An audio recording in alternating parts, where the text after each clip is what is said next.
One of the most beautiful things in Alcoholics Anonymous is coming to this understanding of a power that I didn't know was going to be so remarkable.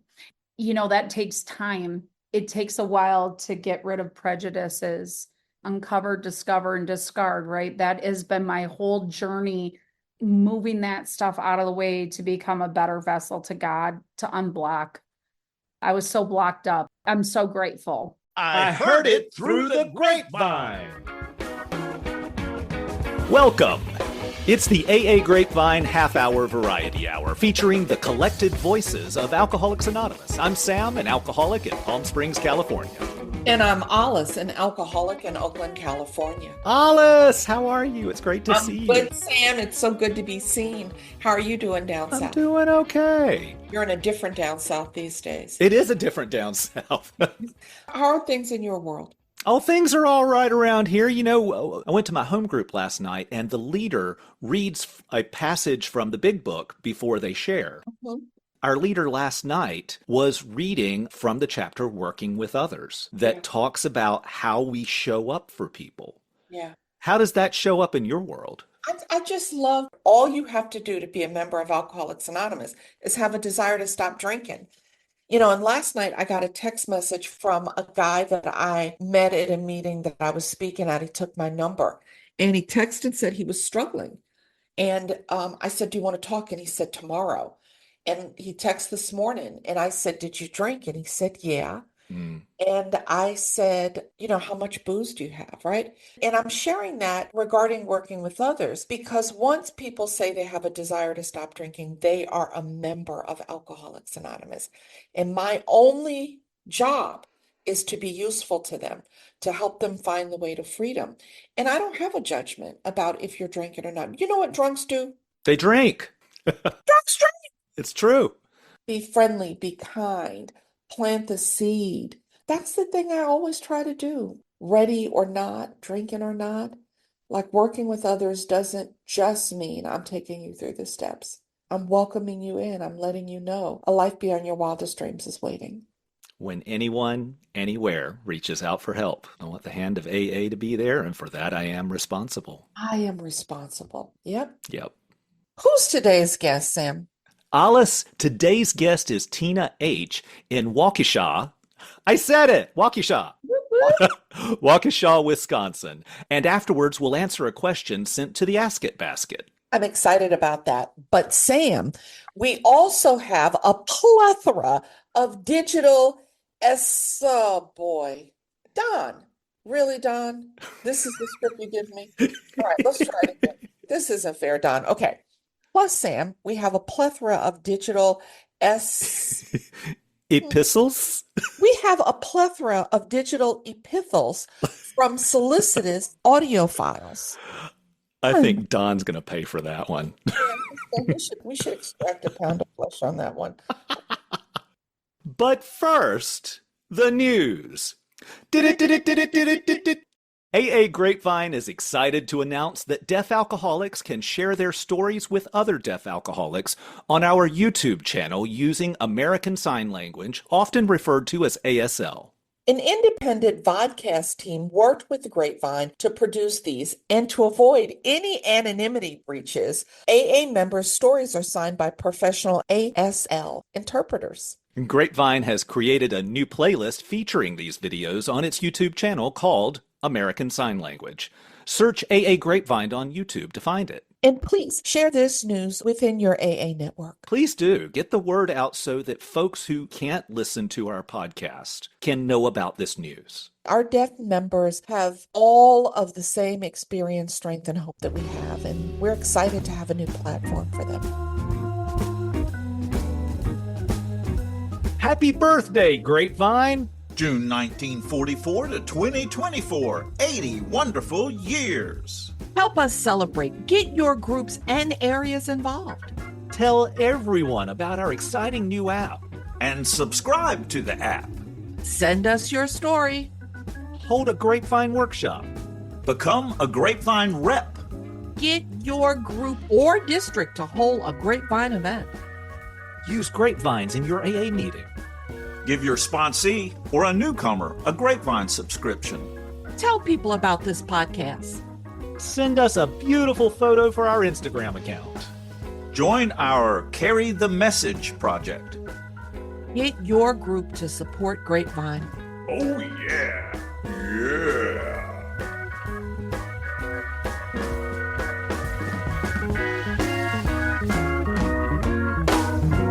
Well, hi, everybody. I'm an alcoholic. My name is Tina H. I'm from Waukesha, Wisconsin. My home group is The Well. We enjoy living life. Big book meeting. My sobriety date is April 19th, 1984. I just celebrated 40 years of recovery. And my sponsor is Polly P. Some of you may know her. So yeah, that's me in a nutshell. Oh, wow. 40 years. Congratulations, and I'm sure you're grateful. Yeah, I'm very grateful. I have a feeling that the world is probably grateful too. Yes, you could say that. I was definitely a wild bohemian. Yeah, I grew up in a very wild household. I'm from Wisconsin, and Milwaukee is 30 minutes down the way, and my grandfather drove for Schlitz Brewery. All right. So we were Schlitz drinking, hot eating, corn on the cob, hanging out at the homestead, Polish family. My dad was very violent. So I grew up in what you would say a typical home of alcoholism. Dad's beating the snot out of the kids. Everything's going crazy. There's bowling balls on the front yard. Kids hit with a brush, it was mayhem. And I grew up going to those old-fashioned bars on the corner, because if you were young and you went in with your parents, you could drink. They didn't care what you were drinking. And a lot of times the people would give you a little shot in your Shirley temple because you would get all cute and rosy cheeked. That is my growing up. So we were in the grips of this. I make fun, but it's a horrific, unpredictable, wild, comes back at you disease. Yeah. And I didn't know it was a disease. I thought my dad was just drinking whiskey and it made him mean. Yeah. So don't drink whiskey. Tina, I appreciate you sharing the volatility of it. I grew up in a household like that too. It is indeed important to talk about it, because so many of us do have similar early childhood stories that really did feed the alcoholism that we experienced later on in life. Well, and your protection mode kicks in, right? Yeah. So I'm the girl who is like, you're either going to teach a lesson or learn a lesson. And that is how I grew up. And by God, you are not teaching me a lesson. Mm-hmm. So Right. I was like 95 pounds soaking wet. And if I thought, I make a lot of stuff up, MSU, right? Making stuff up university. I come from that wholehearted, graduated, PhD, pretty heavy drinker. I'm at the top, baby. And I'll tell you, I would walk into a billiard place because that's where we hung out. And somebody looked at me and I thought, I know you're talking about me because I'm full of self. I'm full of fear. I have nothing. And so I'll teach them a lesson. And I would be the girl that when they came out that door, man, I would be on them. They wouldn't know what hit them. So now all of this was going on at a really young age. Oh, yeah. I mean, you got sober at what age? I was 14, turning 15. And Wow. they didn't have treatment centers. I was sent to a full-blown mental institution for adults. They didn't even have it for children. So I started stealing the car and driving at 12. I had a full enterprise going with stealing stereos, equipment, anything I could get my hands on. And I would take it to all the girls in the neighborhood and I would make them go around and sell it so we would have money. I mean, I'm hearing criminal genius here because you're underage. What kind of prosecution can they do? Oh, yeah. I was a demon. When did you go to AA then? I was pretty feral when I got to AA. I went to that mental institution. I was locked in there for a while and my parents didn't want me. And they said, go to this outpatient treatment center. I started there. It was the only way I was allowed back at the house. And I kept thinking, I'm going to use. But I had watched this thing called Father Martin Chalk Talk. Is a video. It's very old and it's an old guy, but he talks about the disease of alcoholism like nobody ever has to me. And he explains that what I couldn't relate to was I am willful. I have power. I had people in my corner. Don't mess with me. I am power hungry. So in the big book, when they say lack of power, I just didn't get it. I didn't get it. I'm like, I am powerful. What are you talking about? You don't mess with me. When they said you're not powerful over alcohol, that I understand. Yeah. Because I could not, I promised over and over I was only going to have one or two, and I just couldn't do it. I just kept drinking and drinking and drinking. I didn't drink like all the rest of them. Even the bad people, the degenerates were like, you can't hang out with us. So what was the thing that made you think, I gotta stop this? I never thought that way. I didn't have a driver's license. They would drive me out to the middle of nowhere, and I would go to this AA club called the Northwest Alano Club in Menominee Falls. Obviously, when you have no alcohol in your system, you have to hang on to something. So rage was my pacifier. Yeah. Alcohol is my solution, right? When you take that away from me, I would go to the meeting thinking, I'm going to drink tonight. I'm doing it. That's it. I'm having a drink tonight. And somebody would come in and they had just relapsed, and they would tell you how horrific it is. Yeah. And I would think, I'm going to relapse tomorrow. That got through to you at that age. Yeah. And I'm guessing that you were not finding other people your age, even close to your age, in that room. Oh, baby. Sam, let me tell you, I would come into that meeting so angry, black eye, whatever, because I'm fighting now all the time because I have no solution. I am out of control. I am a wide open network of just nerve endings. Somebody would say something that related to me, and I would throw a chair, and I would storm out of the meeting, and I could hear the old guys. I got sober with 6 old farts. I love them dearly. Don't get me wrong. And they would go, ha, ha, ha, keep coming back, Tina. And I was like, bleepity pew. I found out that my nickname was Effin' Tina. Later on in life, I didn't even know. I was like, they just said that, and I thought, yeah, that's me. I mean, What I find so wonderful about this moment, though, is that even a teenager can relate to seasoned alcoholics who have found sobriety. Yeah, absolutely. One alcoholic sharing with another. I think the other thing was, I love that story in the bag. It's called Safe Haven. And I think about that a lot, that people need to be safe in these meetings. And as you said, we need to make sure that we're not judging, and that you got to help anywhere, anytime. And you meet them at their request, not ours. Those old guys, I'll tell you, I didn't want to be alcoholic. So for the next 4.5 years, I'm white knuckling it. I can't believe I have time. They're mean to me. They're like, oh, don't hurt yourself, patting yourself on the back. God bless them, because they continued to be kind. Now, I took off for the next 4.5 years, and life, if I was an alcoholic, life would have gotten really good. Just stopping drinking, plugging the jug, right? That's right. That's not what happened to this drunk. I go crazy internally. I cannot handle life. If only I could do this. If only you would do this. If you wouldn't do that, right? It's the blame game. It's the just constant. And I end up just bottoming out in sobriety, probably the most painful place ever. I thought, okay, I'm either going to jump in or jump out. And I called those 6 old farts, and they came and got me in 20 minutes flat in an old pickup truck. They couldn't bring my clothes into my parents' house. They had talked to them, and I was living like a pig. I was disgusting. I was very feral at that point. No solution. If you have a pig in a tuxedo and you dress them all up, what do you got? You got a pig in a tuxedo. That was me. I was a feral child, and I just didn't have any solution yet. If I'm a real alcoholic, then not drinking is not the solution to my problem. You white knuckled it. Was that fun? Talk about the joy that was, Tina. Oh God, no. I am absolutely delusional. Absolutely. I would borrow things from work, and I started working with this new sponsor at 4.5 years. She gave me very simple direction: make your bed. I couldn't kneel, so forgive me. I'm not going to go into all of that because I grew up in a very weird cult.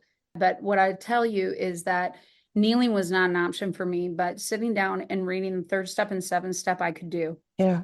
Step 3 made a decision to turn our will and our lives over to the care of God as we understood Him. 7 humbly asked Him to remove our shortcomings.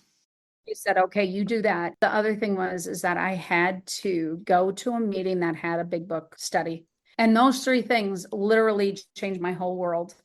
So I borrowed things. And as my sponsor would point out, she's like, did you give them back? And I'm like, no. She's like, that's called stealing. That's And I was like, oh, I don't steal. And my joy was to talk you into doing something for me. And then I would say, it's your fault. I mean, I just say, so manipulative too. oh, is that what that's called? Talk about working with others. Oh, girl, I don't know. Yeah, you know what? I sponsor probably 30 or 40 people. I have sponsorship on Monday nights, and the girls all come. Right now, we're going through the 12 and 12 line by line. I take all of them line by line through the big book, because one of the things that I think is super important to understand is that Bill was in prohibition during the time that he was actually drinking. So he never got to drink legally either, just like me.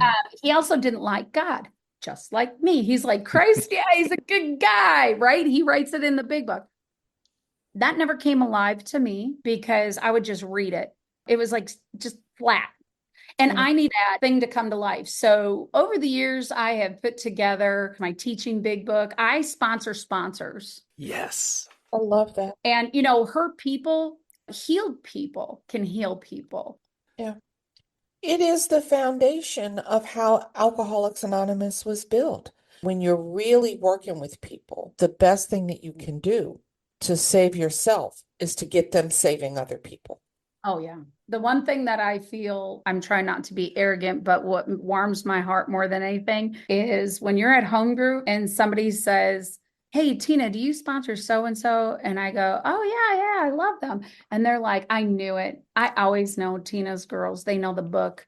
And I don't take much praise and all that because that's between them and God, right? I'm just the vessel. But when somebody says, I know it's your girl, instead of being effing Tina, like, I've come a long way, and I love those women. I do a multitude of step studies. I love the concepts, man. Don't even get me started. I can throw those out. Concepts. I love the concepts. I love teaching them. I love studying them.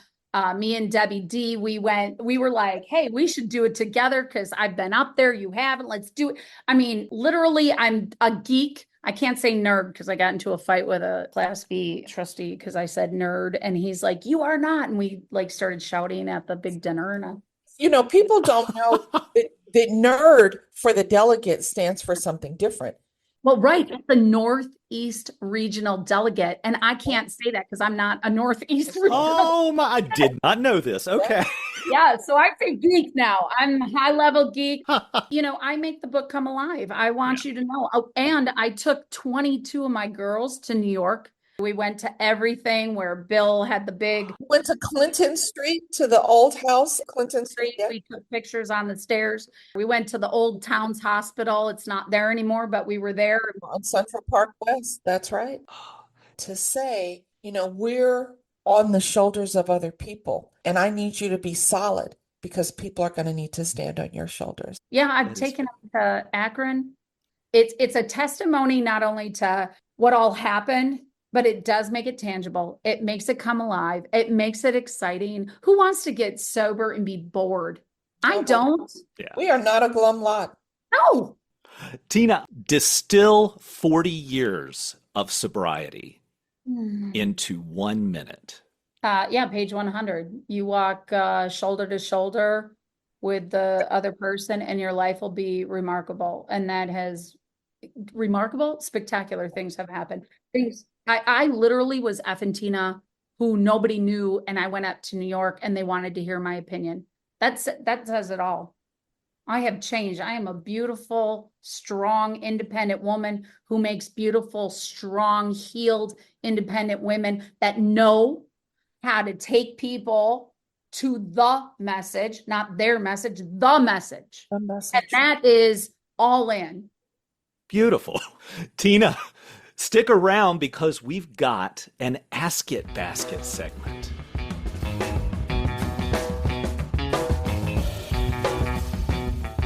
It's time for the Ask It Basket. What's that? That's the name Bill W. gave the basket that was passed around for questions.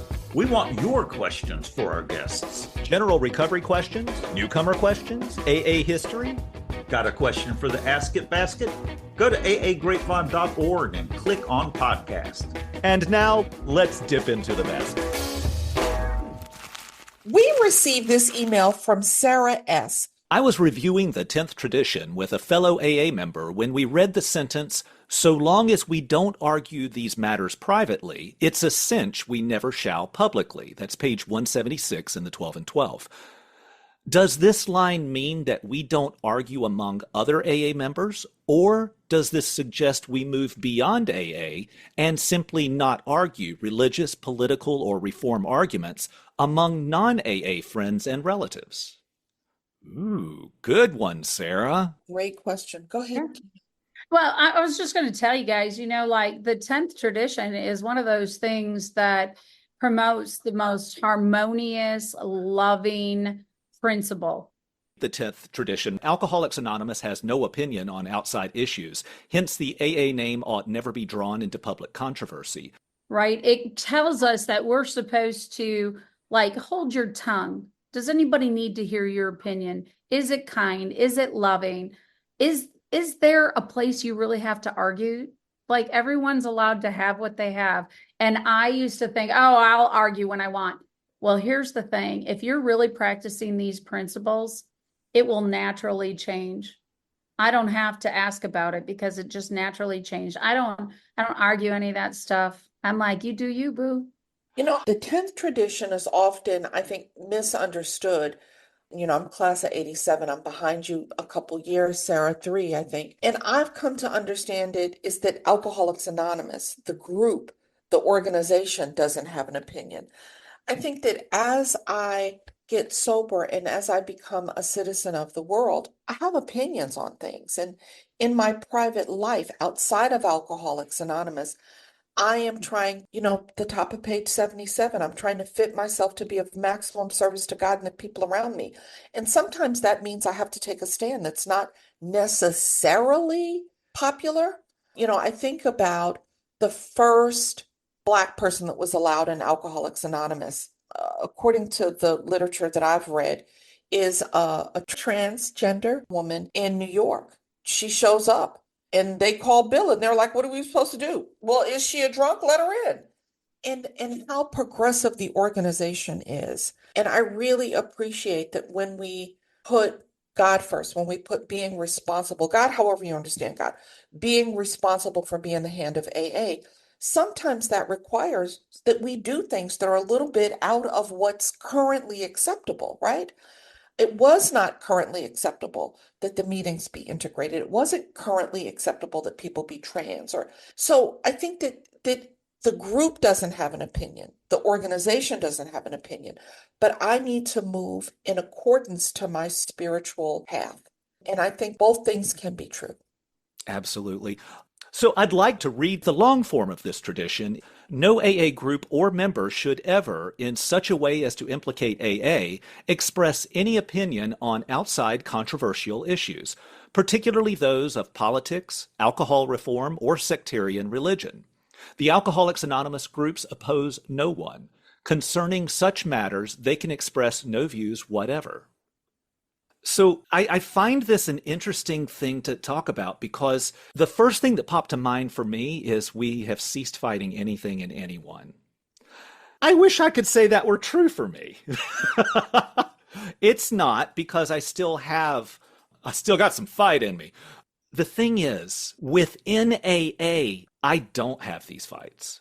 Now, if it is something that someone is bringing up that would affect the group, or affect Alcoholics Anonymous as a whole, then I have a responsibility to speak up about it. Yeah. And a thing that I had to learn years ago, I was wearing a political badge and it had a scrolling LED on it. And someone was like, you need to turn that off. And I'm like, I will when the meeting starts.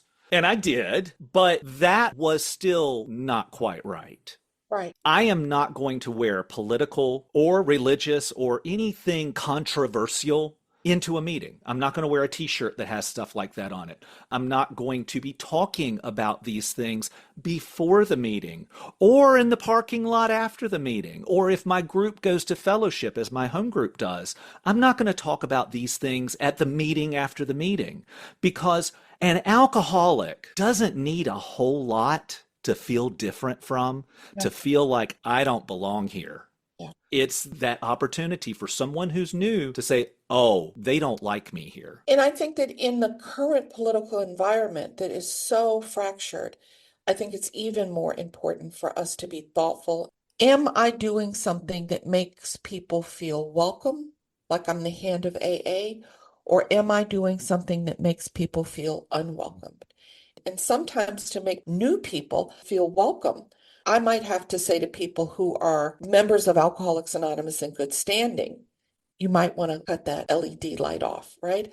I might have to say something that's not the most comfortable thing to say. You know, a lot of people talk about the political stuff, right? And I do think that when you're away from everything and you can share and stand flat-footed on your decision, I think that's great. We're meant to use our brains. The thing that I struggle with this particular tradition, it talks about religion. And what I can tell you is AA is, you know, just like state is separate from church, AA is separated from church. And I think one of the things that we get a little sloppy with, or maybe don't really pay attention to, realize that in our traditions, we're really trying to allow people, whatever their religion is, to be a part of this. So it's not just the political stuff, right? It is whatever your religion. We don't mind that. Do what you want, but you don't need to bring it into Alcoholics Anonymous. And whatever your lack of religion, speaking as an atheist, I also don't get to be a jerk about it. That's right. We do need to move on because now it's time for listener feedback. We received this email from Joe C. The subject is Google searching AA. First off, thank you for the podcast. I really enjoy the episodes, especially when traveling or when I can't make it to a meeting. Just some feedback. At the end of every episode, you say to search online or visit AA.org to learn more about Alcoholics Anonymous.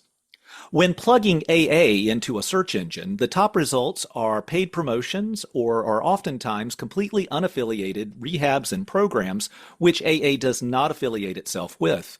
I remember encountering this years ago when seeking recovery, and this could be confusing to folks looking for official AA resources. Perhaps stick with searching for AA.org or your area intergroup. That way the resources are coming straight from the tap. Thanks for the consideration. Joe C. in Portland, Oregon. Joe, thank you so much for writing this. I want to clarify that what we do say is if you want to know more about AA, Google Alcoholics Anonymous and your city or visit AA.org, just so that we're operating with the clarity of what we actually say. But we've also just re-recorded the closing of the episodes. So take a listen because, we're going to be changing it up from time to time. But Joe, seriously, thank you so much for writing in about this. It made us look at what we're doing and it's like, how are we doing on this? Can we do it better? And we did change it so that we are even more clear. And what you're talking about, searching, if you plug AA or I want to stop drinking into a search engine, it is going to be difficult for Alcoholics Anonymous to be in the top search engine results. That's just the state of things today, which is why it's important for me to be open about my alcoholism as much as I can be in a local way, so that people around me who are looking for help know where they can get it too. All right, and this one is from Patty M. Patty writes the subject, Season 6, Episode 26. She says, great podcast. Love it when the traditions are discussed. Regarding sponsorship, I find the AA pamphlet entitled, quote, Questions and Answers on Sponsorship, end quote, essential to my work with sponsees and newcomers. I give it to all my sponsees at our first meeting, and we go through it to make sure that we both understand what working together entails, especially emphasizing I'm not a banker, I'm not a marriage counselor, I'm not a psychiatrist, etc. I take them through the steps, the traditions, the concepts, using the AA literature as I was instructed by my sponsor. I'm just an alcoholic who has worked the steps and continues to practice the principles in all of my affairs. After completing the work, I tell my sponsees, now you know what I know. We're fellows in the fellowship, so go forth and pass it on. Keep up the great work. Patty M., Powell, Ohio. I just want to note that Tina has been doing a happy dance on screen the whole time you were reading that, Hollis. The whole time. Patty, what a great email. And now this one is from a former guest, Steve W. Just a quick note and a thank you. Steve did our musical bumper for listener feedback and other incidental music from time to time. Thanks, Steve. Steve writes, wanted to share with you all the power of the grapevine. My sponsor told me a few days ago that he was at his home group meeting in Vancouver, which is a grapevine meeting, and he heard my story in the 80th anniversary issue through a newcomer with 29 days reading it out loud, who became emotional when I spoke about my higher power. Pretty amazing stuff and humbling. Thank you for the opportunity to give back and be of service through creativity. Best, Steve. Steve, I'm so happy you got to have that experience. You know, in Alcoholics Anonymous, we more than most folks do have those opportunities to hear about or see where how we have helped someone shows up. Thank you, Steve. Thank you for being a guest, and thank you for writing in to let us know that it all circled back. Tina, it's been a real joy getting to chat with you. You are on fire. You have the energy of Waipa, and I love it. I do. And I'm old. I feel like an undercover cop there half the time. So Tina, thank you. thank you for having me.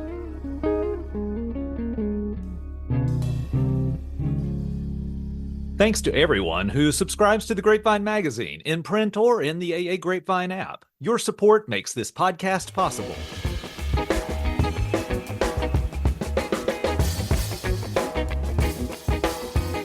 I'm at the very wit's end. Cuckoo. Barbara, you and I have been working together in therapy for weeks now. You know, you need to learn to really love yourself. But I'm not my type.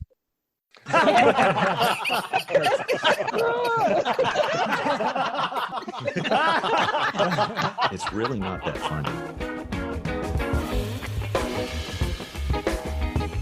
Please listen closely as our options have changed. Thanks for joining us. The AA Grapevine Half Hour Variety Hour is posted every Monday and is produced by AA Grapevine, Inc. We don't speak for AA as a whole. We share the experience, strength, and hope of members to help others recover from alcoholism. All things Grapevine are available at aagrapevine.org, including our app and how to get in touch with us. Find us on Instagram and YouTube. If you want to know more about AA, visit aa.org or search online for Alcoholics Anonymous and your city. That was freaking adequate. Put that in.